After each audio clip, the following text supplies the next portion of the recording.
Bonjour à tous et bienvenue sur le plateau parisien de Télé Sud. Avoir 100 ans n'est plus une exception, mais ça reste quand même une prouesse, notamment en Afrique. En 2050, les démographes disent qu'il y aura pratiquement autant de personnes âgées sur le continent qu'en Europe, 215 millions d'un côté, 240 millions de l'autre, avec évidemment tous les défis que ça implique. Et dans l'eau, des centenaires, et pour la plupart ce seront des femmes, c'est scandaleux. Voilà un domaine où la parité n'existe pas et c'est très injuste et personne ne proteste. C'est la saison des vœux.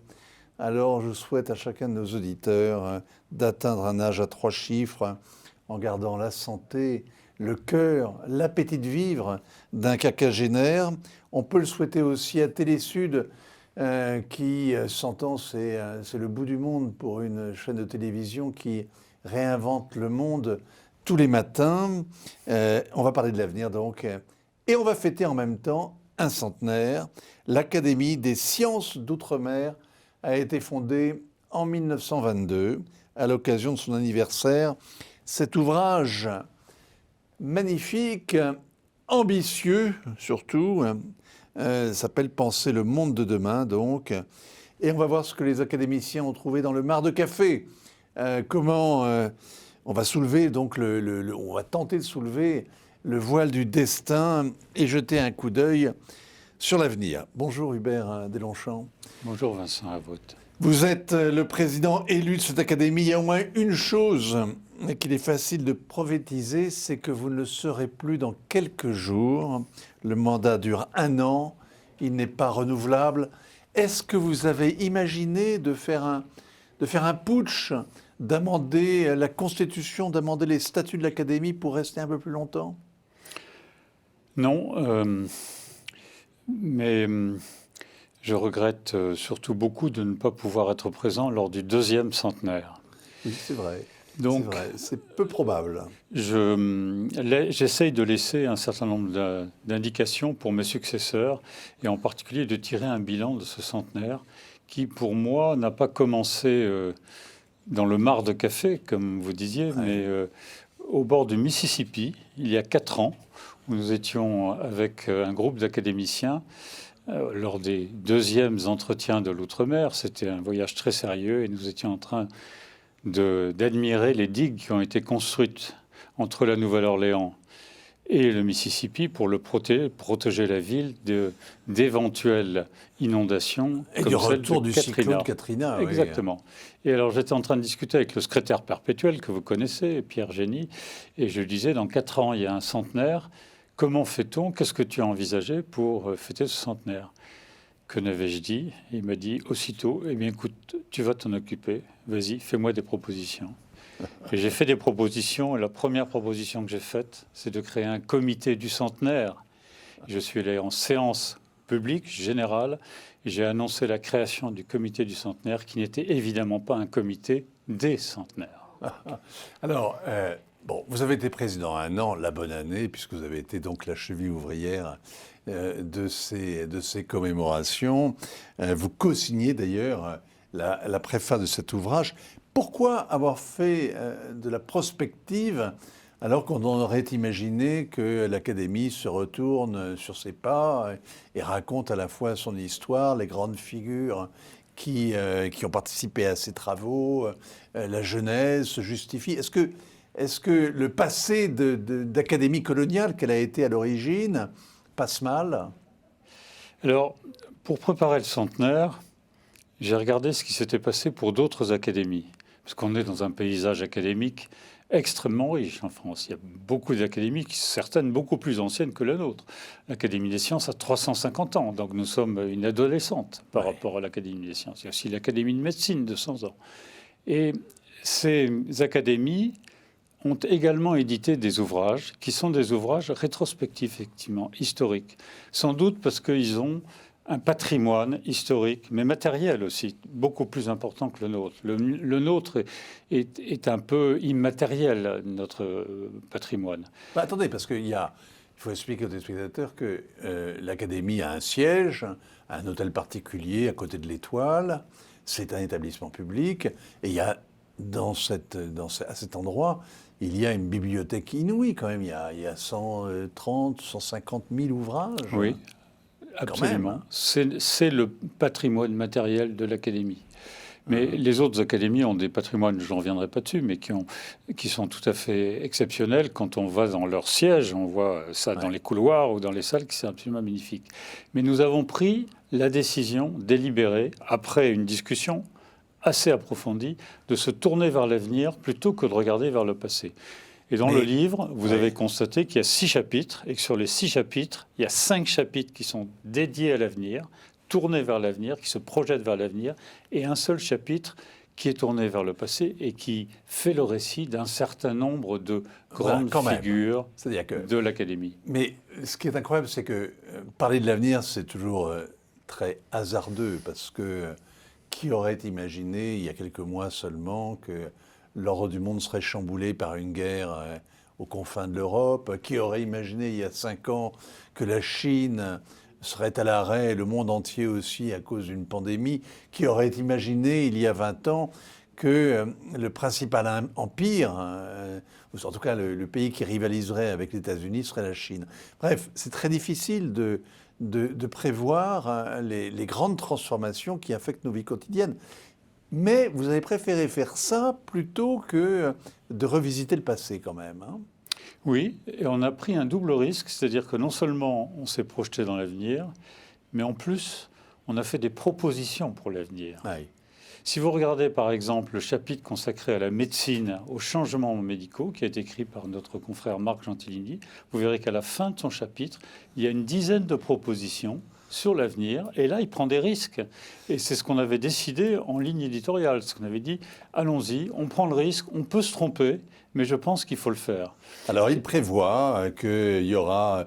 L'intelligence artificielle jouera un rôle décisif en médecine, dans le diagnostic, la prévention et le traitement, que la thérapeutique génique sera développée, l'immunothérapie renforcée, qu'il y aura des dérives dans la santé, etc., etc. C'est effectivement... C'est un livre qui est passionnant. On va en parler. Quand même encore un mot sur la genèse de cette académie qu'on connaît peu, mais qui est l'académie franco-africaine en quelque sorte, hein. Il faut expliquer qu'elle est l'héritière de ce 19e siècle qui partait à l'assaut du monde, à l'aventure, avec... des gens qui étaient géographes, qui étaient administrateurs, qui étaient ethnologues, qui étaient militaires, et parfois aussi, il faut bien le dire, qui étaient exploiteurs, hein.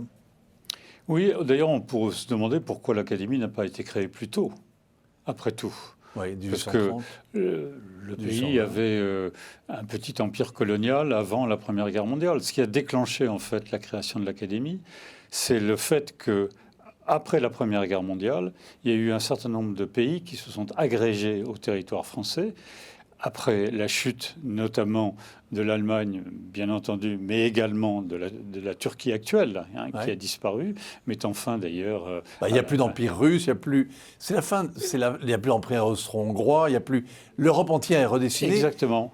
Et la résilience, c'est l'horizon colonial, c'est l'horizon d'outre-mer, hein. Qui dépasse l'Afrique. Certes, l'Afrique est un de nos points forts. C'est évident qu'on a noué beaucoup de relations avec l'Afrique, dans l'Académie, mais aussi à l'extérieur. Mais on s'est aussi intéressé, dès le départ, aux autres pays. Parce qu'il y avait des... Voilà. On a eu, après la Première Guerre mondiale, des mandats qui étaient au Moyen-Orient. On s'était déjà intéressé à l'Indochine, beaucoup, et puis un petit peu à l'Amérique latine également. Oui, vous parlez du Mississippi, il y a aussi la dimension... Voilà, exactement. Voilà. La Nouvelle-Orléans a été créée en 1718 par le régent, donc il y a plus de 300 ans maintenant, et c'est pour ça qu'on y était il y a 4 ans. C'était pour célébrer cet anniversaire. Et il y a à la Nouvelle-Orléans des jeunes Américains de 20 ans qui parlent un français extraordinaire, qui connaissent la littérature française, le cinéma français, et qui sont très attachés à ces liens avec la France. Alors, la devise, savoir, comprendre, respecter, aimer, on dirait un ordre chevaleresque. Oui, c'est peut-être ça. Et cette devise a été créée dès l'origine. Elle n'a pas été inventée après, à l'époque des slogans ou à l'époque des éléments de langage. Oui, mais c'est beau, parce que savoir comprendre, mais respecter et aimer. Hein. Il y a cette dimension affective, il n'y a pas simplement l'étude ou l'exploitation d'un savoir, il y a l'adhésion, il y a la communion. Hein. L'Académie a été créée non seulement à l'Académie des sciences coloniales pour accompagner évidemment le mouvement français dans les colonies anciennes ou celles qui avaient été données à l'occasion de la CN, mais a été créée aussi pour justifier cette présence française dans tous ces pays. Et vous citiez tout à l'heure un certain nombre de disciplines, un certain nombre de scientifiques, et moi je constate qu'il y a il y a beaucoup de médecins qui sont partis dans les colonies et qui ont été à l'origine de découvertes scientifiques médicales absolument fondamentales. Et il reste aujourd'hui au sein de l'Académie des gens qui sont des grands scientifiques, qui font de la médecine tropicale, par exemple. Ouais, il y a 60 disciplines scientifiques différentes représentées à l'Académie. Sur 100 académiciens. Alors, on trouve à bord, quand on regarde l'histoire, une demi-douzaine de maréchaux de France, 3 présidents de la République, 4 premiers ministres français, de nombreux chefs d'État étrangers, des rois, des empereurs, des tas de ministres étrangers. Aujourd'hui encore ? Ah oui, il n'y a plus de maréchaux. Le maréchal Lyautey a été à ma place de président de l'Académie en 1931 et 1932. Ça donne un poids un peu considérable à la fonction. Il n'y a plus de maréchaux, mais il y a des officiers généraux, naturellement. Et puis, il y a beaucoup de chefs d'État étrangers qui représentent... Le président Macky Sall, Alassane Ouattara... Oui, avec leur prédécesseur ou Abdou Diouf, effectivement.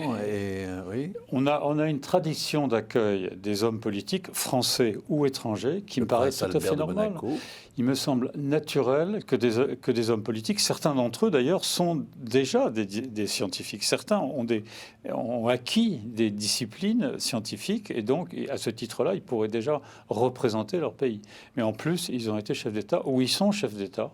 Je pense malheureusement le prince Henrik du Danemark, qui était quelqu'un qui avait une culture absolument immense, qui venait à l'Académie encore récemment, il est mort il n'y a pas très longtemps, et qui faisait des séances formidables sur toute une série de questions. Il parlait plusieurs langues, il connaissait énormément de choses, et c'était vraiment un vrai académicien. Et c'est cette richesse de diversité, de variété d'origine disciplinaire, mais aussi d'origine géographique, qui fait la richesse et la particularité de l'Académie. C'est son caractère international et son caractère pluridisciplinaire. Et dans le paysage académique, c'est sans doute une académie assez originale par rapport aux autres. Avec la bibliothèque Houphouët-Boigny, on pouvait donc rencontrer le prince du Danemark, le président Macky Sall, qui est membre et géologue, si je me souviens bien, de formation. Exactement. On ne sait jamais ce que le passé nous réserve. Est-ce que quand vous avez été président, vous êtes tourné comme ça sur l'histoire de l'Académie, il y a quelque chose qui vous a frappé, qui vous a surpris, vous avez découvert ? Non, parce que on apprend toujours des choses. J'apprends des petites choses, par exemple. La brucellose. Si vous faites un sondage, les gens vont vous dire que c'est la maladie qui a été découverte à Bruxelles, je ne sais pas, quelque chose comme ça. Mais pas du tout. Cette maladie a été découverte par un académicien correspondant britannique qui s'appelle David Bruce et qui a apporté une pierre considérable parce que maintenant on sait ce que c'est que la brucellose et on sait comment la soigner. C'est une infection. La brucellose, c'est quoi ? Rappelez-moi. C'est plutôt, ça concerne plutôt les animaux, si j'ai bien compris, je crois. Oui, c'est ça. Mais c'est quand même important. Alors, je ne parle pas de la trypanosomiase, qui a été découverte par le docteur Jameau, qui a été au Cameroun comme moi. Et quand j'étais au Cameroun, je suis allé voir à Ayos l'hôpital qu'il avait construit pour soigner justement cette maladie du sommeil, qui est mortelle. Si on ne la soigne pas, elle est mortelle. Et elle a tué des milliers et des milliers d'Africains en particulier. La mouche tsetse, c'est vraiment l'ennemi à éradiquer. Bon, il faut d'abord vous présenter d'ailleurs. Alors, vous avez été, vous, Hubert Delmonchamp, haut fonctionnaire. Vous avez travaillé au ministère de l'économie, puis un jour, l'ancien énarque que vous êtes a sauté le pas et il a rallié donc la grande multinationale pétrolière, Elf Aquitaine devenue Total. Et vous êtes occupé d'exploration, de production de gaz, d'électricité, de relations internationales. Vous vous êtes impliqué en Angola, vous avez piloté la filiale au Cameroun, auquel vous faisiez allusion. Et à cette époque-là, vous aviez donc l'Afrique en tête, l'Afrique au quotidien, et puis le monde aussi, hein, et les enjeux géopolitiques en perspective. Est-ce qu'au sein d'un géant pétrolier, on voit les choses avec plus de... Comment dire, par rapport aux gens qui sont dans les cabinets ministériels que vous avez fréquentés, est-ce qu'on voit les choses avec plus de hauteur, avec l'impression qu'on peut plus facilement s'impliquer dans le réel? Est-ce qu'on regarde les choses avec une perspective sur le long terme? Qu'est-ce que ça change? Le métier de l'administration et le métier dans une entreprise privée n'a absolument rien à voir. C'est un monde complètement différent. Surtout, enfin même alors que j'étais déjà dans les activités internationales, au ministère de l'Industrie, au ministère de l'Économie, comme attaché financier à l'ambassade de France au Caire, j'avais découvert ce monde international qui me passionnait. Ouais. Et je pense que en partant chez Elf Aquitaine, c'était un peu ça que je recherchais aussi. C'était la vie internationale. Et elle est différente parce que vous pouvez vous impliquer plus facilement que lorsque vous êtes diplomate, par exemple. Vous êtes astreint à certains devoirs de réserve. Vous ne pouvez pas faire n'importe quoi. Oui, mais vous avez derrière vous une administration puissante quand vous êtes diplomate, quand même. Absolument, c'est très puissant, mais c'est dans son domaine. C'est un domaine qui est plus vaste, plus important. Mais la vie pétrolière, et j'ai voulu être impliqué complètement dans l'exploration-production. J'avais des plateformes sous ma responsabilité. J'ai fait des puits de gaz. J'ai fait des travaux en matière de géologie pour apprendre la géologie, pour apprendre mon métier, pour être capable de discuter avec tous mes collègues. Et j'ai trouvé ça absolument formidable. Vous avez appris de nouveaux métiers, en fait. J'ai appris de nouveaux métiers. Et après, quand je suis retourné au siège, c'était Christophe de Margerie, qui était directeur général, qui m'avait demandé de revenir pour prendre la direction internationale. Et là, j'ai découvert aussi un autre métier, qui n'est pas un métier de diplomate, c'est différent. C'est un métier où il faut rentrer en contact, aller au contact d'organismes, de personnes, de groupes qui ne sont pas forcément des gens qui soutiennent ce que vous faites dans tous ces pays. Qui ne pensent pas comme vous, forcément, oui. Ils ont des objectifs différents. Ils ont Mais des est-ce que vous avez le sentiment différents. d'avoir plus de marge de manœuvre? Moi, j'ai trouvé d'avoir un levier plus fort que quand vous étiez dans l'administration. Certainement. Moi, je pense qu'il y a un levier plus fort. Et j'avais ouvert en particulier, c'était il y a 15 ans, à une époque où on n'en parlait pas comme maintenant, au monde religieux, à l'institution religieuse. Puisque nous étions mis en cause par le monde juif, parce que nous travaillions en Iran, et chaque fois que les Iraniens pouvaient prendre la parole, ils disaient « nous voulons détruire Israël ». Et donc il y avait une problématique qui se posait de ce point de vue-là. Et donc, ce qui m'a amené à rencontrer un certain nombre de représentants du monde juif en France et à l'étranger, notamment aux États-Unis, avec l'American Jewish Committee, et à travailler, à montrer comment nous travaillons, mais aussi avec le monde chrétien, soit les protestants, soit les catholiques. Regardez, il y a une encyclique qui est sortie sur l'écologie et qui remet en cause les industries extractives. Non, mais vous voyez, l'énergie est au cœur de toutes les problématiques actuelles. L'énergie est à la base de tout, de toute façon. Si vous n'avez pas d'énergie, vous ne pouvez rien faire. Et donc, c'est quelque chose qui est clé. Mais est-ce que vous militiez, vous, à l'époque, par exemple, en France, puisqu'on est à Paris ici, vous militiez pour, je veux dire, la limitation du nucléaire dans le pacte énergétique? Pas du tout. On a même fait quelques pas dans le nucléaire à une époque. Et puis, on a décidé de se tourner plutôt vers le solaire. Alors, en tout cas, toute cette expérience vous a préparé à intégrer l'Académie des sciences d'outre-mer, où vous avez été élu il y a donc 7 ans, je crois. 15 ans. 15 ans, bon sang. Ouais. Il vous a fallu 15 ans pour vous hisser à la présidence. C'est presque un mandat politique, ça. Je ne recherchais pas une fonction particulière. Refusez des provocations. Bon, mais vous êtes membre de la 5e section enseignement, littérature, archéologie, beaux-arts. Vos centres d'intérêt sont éclectiques. J'ai un titre pour ça. Lequel? Que j'ai acquis depuis, Parce que je ne sais toujours pas pourquoi j'ai été élu à l'Académie. Alors peut-être que la réponse que je fais, c'est en allant la chercher dans Flaubert, dans le dictionnaire des idées reçues. Et Flaubert, à l'étiquette orientaliste, dit « homme qui a beaucoup voyagé ». Donc, je me mets dans cette catégorie. Mais pour la 5e section, eh bien, je me suis astreint à passer un CAP des arts de la reliure, il y a 3 ans. Et donc maintenant, j'ai mon CAP des arts de reliure. Et comme me dit mon fils, enfin un vrai diplôme.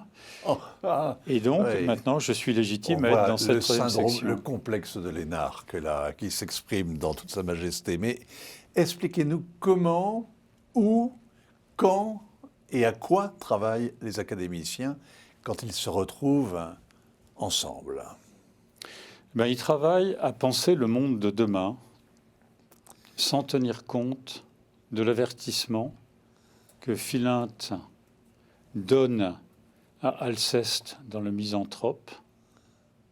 Et c'est une folie à nulle autre seconde de vouloir se mêler, de corriger le monde. Et nous avons mis de côté cet avertissement et nous avons décidé de nous plonger dans l'avenir. Et nous continuons de le faire. Et toutes les séances de cette année, il y en a eu 20, ont développé, ont déployé un certain nombre de thèmes qui étaient dans le livre de Penser le monde de demain. Bon. Et je peux vous donner... Allez-y. C'est un scoop. Le titre du thème de l'année prochaine qui sera « Les mobilités dans le monde ». Qui est un problème absolument fondamental et qu'on va examiner, mais en objectivant au maximum.